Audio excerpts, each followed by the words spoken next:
नमस्कार दोस्तों ममता बनर्जी पश्चिम बंगाल की मुख्यमंत्री है।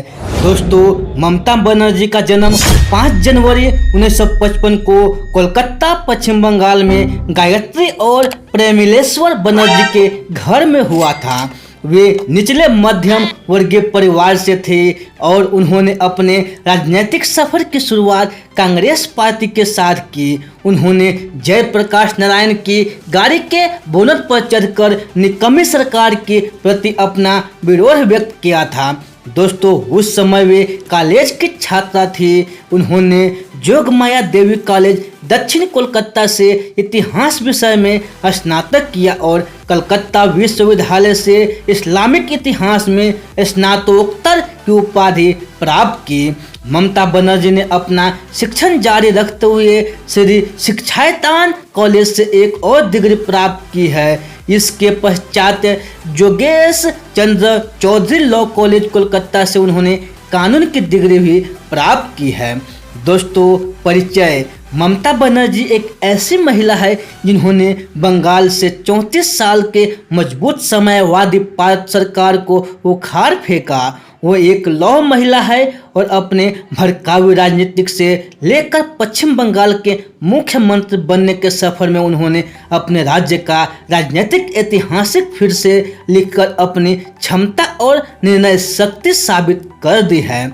अपना लक्ष्य हासिल करने के लिए सार्वजनिक रैलियों को संबोधित करना और धरना करना ये ममता की ताकत थी। सिंगूर और नंदीग्राम में जबरन जमीन हथियाने पर उन्होंने विरोध किया था, जिससे पश्चिम बंगाल की जनता में वे काफी लोकप्रिय बन गई। सफेद साधारण सूती साड़ी और सूती झोला उन्होंने अन्य नेताओं से अलग करता है। अपने उत्साहपूर्ण भाषणों से वे लोगों को प्रोत्साहित करती है, जिसके वजह से पश्चिम बंगाल की जनता में वे काफ़ी लोकप्रिय है।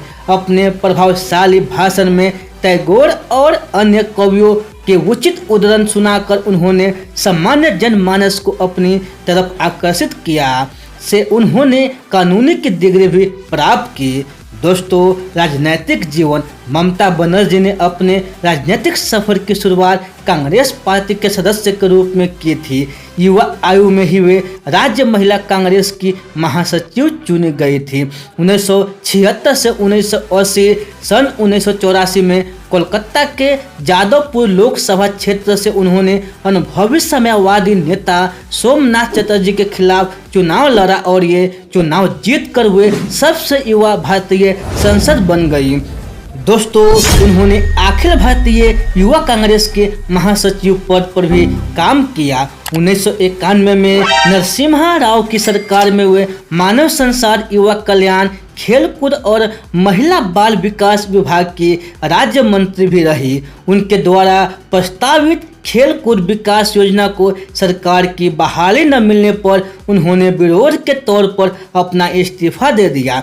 ममता बनर्जी ने काफ़ी स्पष्ट शब्दों में कहा कि उन्हें स्वच्छ कांग्रेस चाहिए। सन 1996 में केंद्रीय मंत्री रहते हुए उन्होंने अपनी ही सरकार द्वारा पेट्रोल की कीमत बढ़ाए जाने पर विरोध व्यक्त किया था। कांग्रेस से मतभेद के चलते उन्होंने कांग्रेस पार्टी छोड़कर अपना अलग दल बनाने का निश्चय किया और ऑल इंडिया तृणमूल कांग्रेस की स्थापना की। उनकी पार्टी ने काफ़ी कम समय में बंगाल की साम्यवादी सरकार के खिलाफ कड़ी चुनौती खड़ी कर दी। दोस्तों सन 1999 में ममता बनर्जी एनडीए गठबंधन सरकार में शामिल हो गई और उन्हें केंद्रीय रेल मंत्री के पद पर नियुक्त किया गया। इसके साथ ही उन्होंने पश्चिम बंगाल की जनता से किए हुए ज़्यादातर वादे भी पूरी किए। वित्तीय वर्ष 2000 और 2001 के दौरान उन्होंने 19 नई ट्रेनों की घोषणा की। उन पर लगे कुछ आरोपों के चलते 2001 में उन्होंने एनडीए सरकार से भी गठबंधन तोड़ दिया, लेकिन 2004 में वे फिर से एनडीए से जुड़ी और कोयला और खदान मंत्री का पद संभाला। दोस्तों 2006 के विधानसभा चुनाव में तृणमूल कांग्रेस को हार का सामना करना पड़ा। ये उनके पार्टी की सबसे बड़ी असफलता थी। इसके पश्चात तृणमूल कांग्रेस ने यूपीए सरकार से गठबंधन किया और ममता बनर्जी फिर एक बार रेल मंत्री बनाई गई। सन 2011 के विधानसभा चुनाव उनके राजनीतिक सफर में एक नया मोड़ लेकर आए। दोस्तों, चुनाव में तृणमूल कांग्रेस की जीत के साथ ही 20 मई 2011 को ममता बनर्जी पश्चिम बंगाल के पहली महिला मुख्यमंत्री बन गई। तो दोस्तों, ये बायोग्राफी आप लोगों को ममता बनर्जी की अच्छी लगी हो तो अपने दोस्तों के साथ ज़रूर शेयर कीजिएगा और ऐसे ही बायोग्राफी सुनने के लिए इस चैनल को ज़रूर सब्सक्राइब कीजिएगा। तो फिर मिलते हैं ऐसे ही अगले बायोग्राफी में। तब तक के लिए आप खुश रहिए, सुरक्षित रहिए और अपने सेहत को अच्छे तरह से ध्यान रखिए और अपने परिवार से मिलजुल कर रहिए। दोस्तों, आप लोगों को बहुमूल्य समय देने के लिए हमारे दिल से आप लोगों को बहुत बहुत धन्यवाद।